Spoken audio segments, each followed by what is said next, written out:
Putain les gars, je pars toujours dans des bails. Oh le monstre. MT10 2022. Bon après, est-ce que je serai pas le dernier à faire l'essai sur YouTube? C'est fort probable hein. Allez, petit coucou big up à Yam qui me la prête, c'est Lithium à Brive. Je vous mets toutes les infos en description les gars. Et puis nous on est parti mon ref hein. Qu'est-ce qu'il nous fait? Voilà, c'était juste. Oh putain sa mère. Non. Non, non, non, non, non. Qu'est-ce que le déni? Bon bien YouTube, je vous dis bonjour, c'est Stone, on se retrouve pour une toute nouvelle vidéo les refs, j'espère que vous allez bien. Je sais que ça fait grave longtemps qu'on s'est pas vu en vidéo, j'ai eu une pause interminable, c'était l'hiver en vrai, la galère pour sortir la moto. Et puis surtout des projets perso, ceux qui me suivent sur Insta sont déjà au courant. Donc petite pub mon gars, mais si t'es pas encore abonné, file sur Insta me rejoindre, il y a toujours de l'exclu et puis je te mets des stories assez régulières pour te tenir au courant de ce qui se passe dans ma life. Bon sinon je fais durer, mais il serait grand temps de lancer cette vidéo les refs, donc c'est parti et c'est de la MT10 2022, let's go, introduction.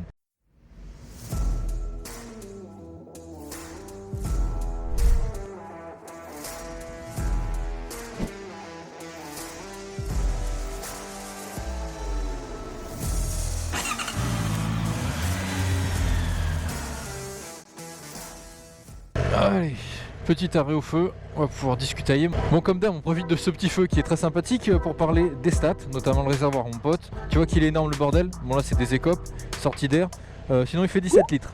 Ça commence à être un beau petit réservoir, ça fait plaisir. Faut dire aussi que le bébé consomme un peu. À part ça, tant que je suis là, vous voyez que j'arrive à avoir à peu près les deux pieds à plat. C'est juste la selle, je la trouve légèrement large. Sinon à la hauteur elle est plutôt pas mal, 835 mm.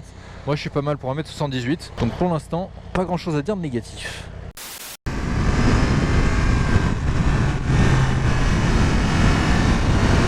Je pense en vrai c'est quand même le genre de moto, faut avoir un petit peu d'expérience pour les conduire, même sans forcément rouler fort. Ça s'apprend quand même un peu. Mais ça reste étonnamment facile. Oh là là, ça se réveille à 7000 tours cette merde. Oh là là là là là là. Le frein moteur est très bien, ça freine tout seul là.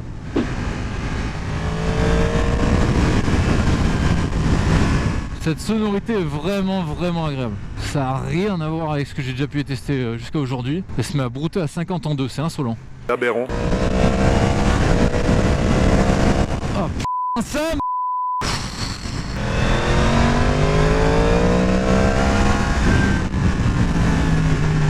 Le frein arrière est vraiment pas mal. C'est une moto qui est vraiment très complète. Bon après tu rentres dans l'élite des motos. Donc autant te dire que c'est limite normal qu'elle approche la perfection. Ça c'est une dinguerie cette bécane parce que j'ai l'impression qu'elle a quand même deux visages, c'est-à-dire qu'en ville, elle se conduit quand même assez bien quoi, pas dire un vélo mais on n'en est pas loin.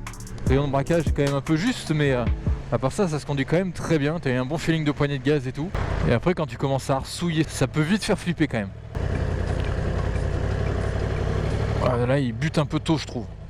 Bon voilà les amis, on se retrouve dans la MT10 2022, donc encore une fois je sais que je suis un des derniers à l'essayer sur YouTube mais ça me tenait à cœur parce que c'est quand même une moto mythique. Bon on va pas se le cacher vu que c'est le gros bébé de chez Yam, il y a quand même énormément d'options, énormément de technologies, on va pas tout citer parce qu'il y en a beaucoup, il y en a limite trop. Mais déjà niveau esthétique, tu remarqueras qu'il y a une petite bulle fumée à l'avant qui est plutôt sympathique, ça finit quand même le design, après t'aimes ou t'aimes pas. Accompagné d'un petit éclairage à LED ici et juste là en signature lumineuse, clignotant avant et arrière à LED, un petit amortisseur de direction qui est posé juste ici, c'est vrai qu'on a plus l'habitude de le voir là-haut mais c'est d'origine et il est posé juste là, un shifter up and down qui marche très fort mon gars. Des commodos qui sont tellement complets que t'as l'impression de piloter un avion, une petite prise allume-cigare pour recharger ton téléphone et des suspensions réglables mais pas électroniquement.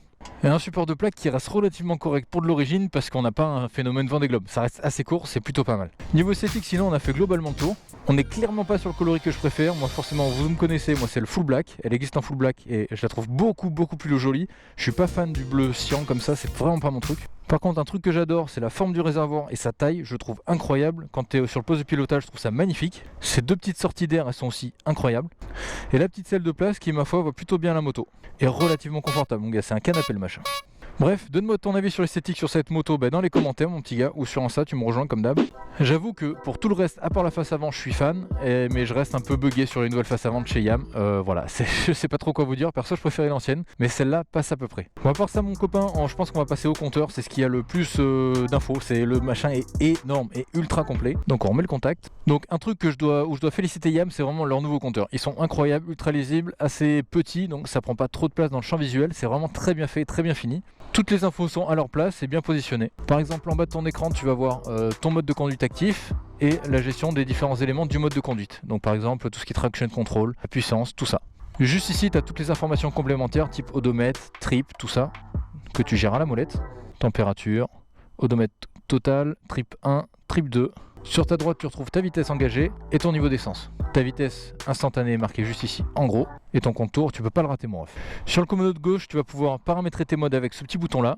Et sinon, le changer ici. Là, je suis en mode A, je redescends en B, en C et GD. Ces 4 modes-là sont 100% paramétrables dans les menus de ton écran. Tu as aussi le régulateur de vitesse, c'est une dinguerie. Donc là, si je fais un appui long sur la molette, je vais changer mon écran et j'arrive dans tous les paramètres. Je pige pas tout, mais il y a beaucoup trop de trucs. C'est beaucoup trop complet pour moi. Enfin bref, c'est ultra complet le bordel. Sinon à part ça, je peux juste vous dire que le poste de conduite, j'apprécie énormément parce que tu te sens bien, t'es à l'aise pour conduire, c'est pas contraignant, c'est confortable. Donc ça c'est un très bon point pour un truc aussi puissant et aussi sportif, c'est vraiment agréable. Bon là mon gars, il est temps pour nous de la redémarrer, je vais te faire écouter le petit échappement d'origine et tu vas me dire ce que tu en penses. Allez, moi je vais aller me coucher hein. À quel moment c'est autorisé en bruit d'origine ça? Bon, à part ça, il vous manque beaucoup trop d'infos les gars, donc on va remédier à ça tout de suite. Déjà en termes de puissance, on rentre dans du lourd mon gars, parce que là on est sur du 166 chevaux. Donc autant te dire 70 de plus que ma moto actuelle, c'est énorme. Mais surtout que tu as un couple de 114 Nm, donc là c'est pareil, c'est monumental, c'est quasiment le double de ma moto actuelle. Donc là ça devient insolent, donc c'est pour ça qu'on roule aussi un petit peu tranquillement. Quelqu'un a déjà roulé si doucement avec une MT10 hein, parce que je crois que j'inaugure un truc là.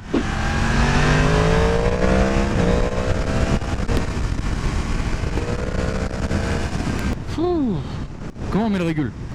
Là, régule 7. Ça marche pas.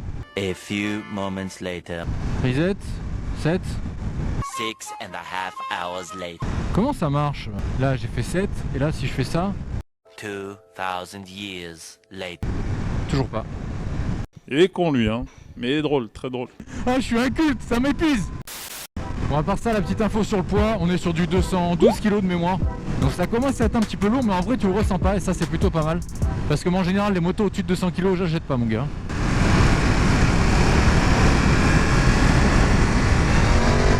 Ouah, ça redécolle tout de suite. Oh là là là là.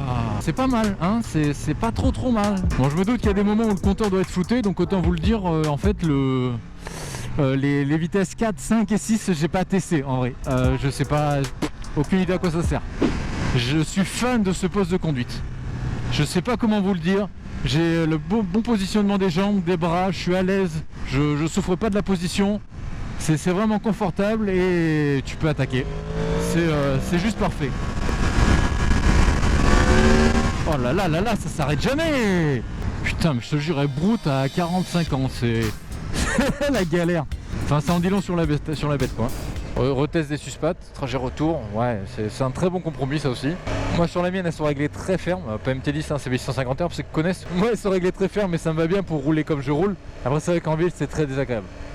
Et là je trouve que c'est un bon compromis de réglage. J'avoue qu'en pente je suis un peu plus pointe de pied qu'à plat quand même. Oh là là, c'est tout. Oh là là. Et ben, je suis très agréablement surpris par cette moto. En fait, j'ai bien kiffé. J'ai vraiment bien kiffé. Alors, résumer ça, ça va être un peu tendu. Mais en gros, en ville, c'est presque un vélo. C'est le rayon de braquage qui pose problème. Sinon, il y a une bonne gestion des gaz. C'est très maniable, c'est vraiment très agréable. Après c'est vrai que sur voies rapides, départementales, tout ça, faut vite faire gaffe quoi, faut savoir ce que tu fais. Parce que t'as quand même un monstre de 166 chevaux, c'est pas rien, et il faut faire gaffe parce que ça peut vite partir en cacahuète quoi. En fait c'est une moto où t'as de la puissance tout le temps partout, c'est juste que t'as l'impression qu'elle se réveille un peu plus à 7000, mais limite ce serait pas le cas, tu t'en fous parce que ça marche déjà tellement bien tout le reste du temps que ça te change rien. Après vous avez toujours la possibilité d'avoir encore plus avec la version SP. Bon, notamment avec des meilleures suspensions et piloté électroniquement, donc ça c'est plutôt pas mal. Mais très sincèrement ça c'est déjà limite trop et inexploitable pour le commun des mortels, et j'en fais partie.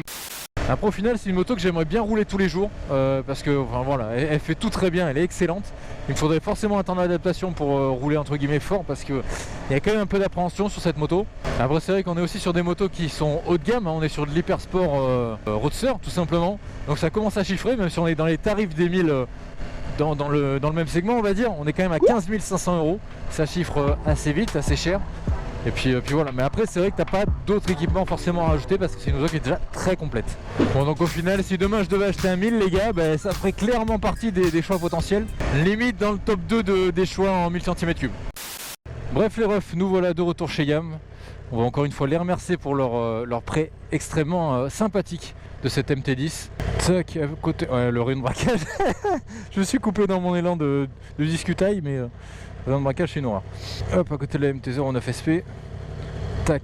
Nous y voilà les refs. Donc voilà, comme je le disais encore merci à YAM. Je vous mets tous les liens en description si j'arrive à mettre la béquille. Et moi c'était Stone, les refs, je vous dis à très bientôt pour une nouvelle vidéo. Coupé.